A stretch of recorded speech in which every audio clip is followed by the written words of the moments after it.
ಮುಸ್ಲಿಮರಿಗೆ CM DK Shivakumar ಅವರು bumper gift ಕೊಡ್ತಾರೆ ಅನ್ನುವ ಮಾತುಗಳು ಕೂಡ ಕೇಳಿಬರ್ತಾ ಇದೆ. ಯಾಕಂದ್ರೆ ಡಿಕೆ ಶಿವಕುಮಾರ್ ಅವರ ಸಂಪುಟಕ್ಕೆ ಯುಟಿ ಖಾದರ್ ಅವರನ್ನ ಸೇರ್ಪಡೆ ಮಾಡಲಾಗಿದೆ. ಆರೋಗ್ಯ ಸಚಿವರಾಗಿ ಸೇವೆ ಸಲ್ಲಿಸ್ತಾ ಇದ್ದಾರೆ. ಆಲ್ರೆಡಿ ಒಳ್ಳೆ ಕೆಲಸ ಮಾಡ್ತಾ ಇದ್ದಾರೆ. ಆರೋಗ್ಯ ಇಲಾಖೆಗೆ ಚುರುಕು ಮುಟ್ಟಿಸುವಂತಹ ಕೆಲಸ ಕೂಡ ಯುಟಿ ಖಾದರ್ ಅವರು ಮಾಡ್ತಾ ಇದ್ದಾರೆ. ಮತ್ತೊಂದು ಕಡೆ ಎರಡನೇ ಲಿಸ್ಟ್ ಅಲ್ಲಿ ಒಂದಷ್ಟು ಮುಸ್ಲಿಂ ಸಮುದಾಯದ ನಾಯಕರುಗಳು ದೊಡ್ಡ ಲಿಸ್ಟ್ ಮಾಡಿಕೊಂಡೇ ರೆಡಿ ಆಗಿದ್ದಾರೆ.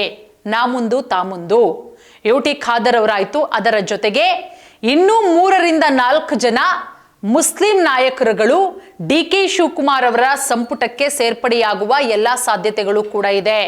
ಮುಸ್ಲಿಂ ಶಾಸಕರುಗಳು ವೇಟಿಂಗ್ ಲಿಸ್ಟ್ ಅಲ್ಲಿ ಇದ್ದಾರೆ.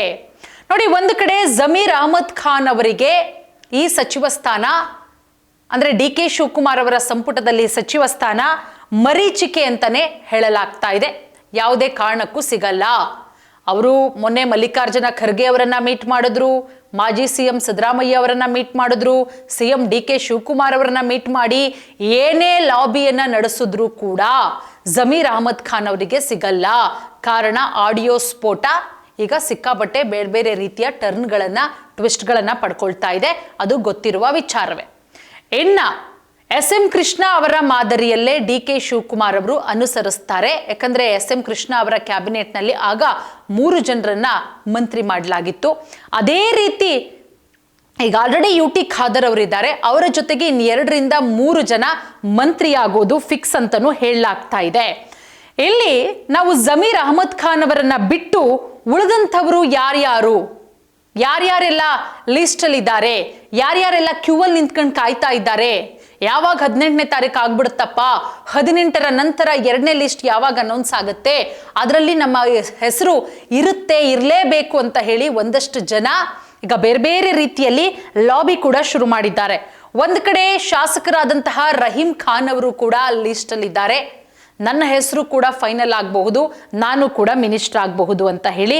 ಅದರ ಜೊತೆಗೆ ಖನಿಜಾ ಫಾತಿಮಾ ಅವರು 2018ರಿಂದಲೂ ಕೂಡ ಬಹಳ ಪ್ರಯತ್ನ ಮಾಡ್ತಾ ಇದ್ದಾರೆ. ಮಹಿಳಾ ಕೋಟಾದ ಅಡಿಯಲ್ಲಿ ಈಗ ಯಾರೂ ಇಲ್ಲ ಸದ್ಯಕ್ಕೆ ಮಿನಿಸ್ಟ್ರು. ಲಕ್ಷ್ಮೀ ಹೆಬ್ಬಾಳ್ಕರ್ ಅವರಿದ್ರು, ಅವರು ಕೂಡ ಇಲ್ಲ ಡಿಕೆ ಶಿವಕುಮಾರ್ ಅವರ ಸಂಪುಟದಲ್ಲಿ. ಸೊ ಹಾಗಾಗಿ ಖನಿಜಾ ಫಾತಿಮಾ ಅವರ ಹೆಸರು ಕೂಡ ಕೇಳಿಬರ್ತಾ ಇದೆ, ರಹೀಂ ಖಾನ್ ಅವರ ಹೆಸರು ಕೂಡ ಕೇಳಿಬರ್ತಾ ಇದೆ.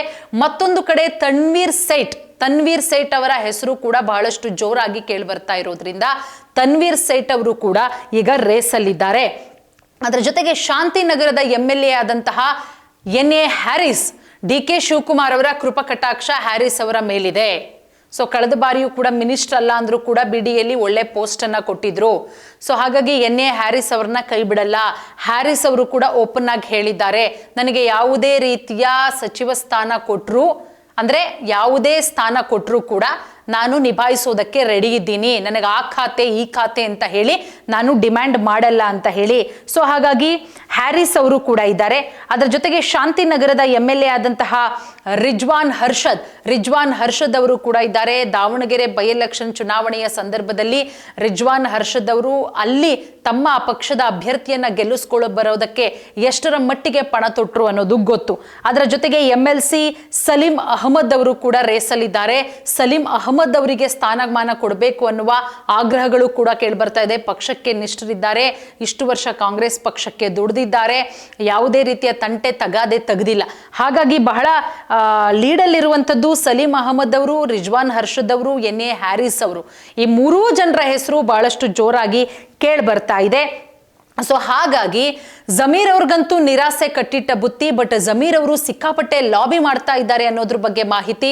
ನಾನು ಪಕ್ಷದಲ್ಲಿ ಹಿರಿಯನಿದ್ದೇನೆ, JDS ಪಕ್ಷದಲ್ಲಿ ಮಿನಿಸ್ಟರ್ ಆಗಿದ್ದೆ, ಅದಾದ್ಮೇಲೆ ನಾನು ಕಾಂಗ್ರೆಸ್ ಪಕ್ಷಕ್ಕೆ ಬಂದಿದ್ದೀನಿ. ಸೊ ಹಾಗಾಗಿ ಪಕ್ಷದಲ್ಲಿ ನಾನು ಹಿರಿಯನಿದ್ದೀನಿ, ನನಗೆ ಸೂಕ್ತ ಸ್ಥಾನಮಾನ ಬೇಕು, ನನಗೆ ಸಚಿವ ಸಂಪುಟದಲ್ಲಿ ಸ್ಥಾನಮಾನ ಬೇಕು ಅನ್ನುವ ಆಗ್ರಹಗಳು ಕೂಡ ಕೇಳಿಬರ್ತಾ ಇದೆ. ಒಟ್ಟಾರೆ ಕಾಂಗ್ರೆಸ್ ಹೈಕಮಾಂಡು ಏನ್ ಮಾಡುತ್ತೆ ಅನ್ನೋದೇ ಸದ್ಯಕ್ಕಿರುವಂತಹ ಯಕ್ಷ ಪ್ರಶ್ನೆ. ಜಮೀರ್ ಅವರನ್ನ ಕೈ ಬಿಡಲಾಗುತ್ತೆ ಅನ್ನುವ ಮಾತುಗಳು ಕೂಡ ಕೇಳಿಬರ್ತಾ ಇದೆ. ಜಮೀರ್ ಅವರನ್ನ ಕೈ ಬಿಟ್ಟರೂ ಕೂಡ ಮುಸ್ಲಿಮರಲ್ಲಿ ಸಾಕಷ್ಟು ಆಕಾಂಕ್ಷಿಗಳಿದ್ದಾರೆ. ಈ ಕಡೆ ಒಬ್ರಿಗೆ ಕೊಟ್ರೆ ಒಬ್ರಿಗೆ ಸಿಟ್ಟು. ಸೊ ಹಾಗಾಗಿ ಕನಿಷ್ಠ ಪಕ್ಷ 3 ಜನಕ್ಕಾದ್ರೂ ಮಿನಿಸ್ಟ್ರು ಪಟ್ಟ ಕೊಡಲಾಗುತ್ತೆ ಅನ್ನುವ ಮಾತುಗಳು ಕೂಡ ಕೇಳಿ ಬರ್ತಾ ಇದೆ. ಅಲ್ಟಿಮೇಟ್ ಡಿ ಕೆ ಶಿವಕುಮಾರ್ ಅವರು ಹೈಕಮಾಂಡು ಏನ್ ಮಾಡುತ್ತೆ, ಯಾರಿಗೆ ಕೊಡಲಾಗುತ್ತೆ, ಒಂದಷ್ಟು ಆಕಾಂಕ್ಷಿಗಳು ರಹೀಂ ಖಾನ್ ಅವರಿಂದ ಹಿಡಿದು ತನ್ವೀರ್ ಸೇಠು, ಅದರ ಜೊತೆಗೆ ಖನಿಜಾ ಫಾತಿಮಾ, ರಿಜ್ವಾನ್ ಹರ್ಷದ್ದು, ಎನ್ ಎ ಹ್ಯಾರಿಸು, ಸಲೀಂ ಅಹಮದ್, ಈ ರೀತಿ ಲಿಸ್ಟ್ಗಳು ಬೆಳ್ಕೊಂಡು ಹೋಗುತ್ತೆ. ಇದರಲ್ಲಿ ಯಾರಿಗಿದೆ ಸೆಕೆಂಡ್ ಲಿಸ್ಟ್ ಅಲ್ಲಿ, ಯಾರಿಗೆ ಚಾನ್ಸ್ ಇದೆ ಅನ್ನೋದನ್ನ ಕಾದು ನೋಡಬೇಕು.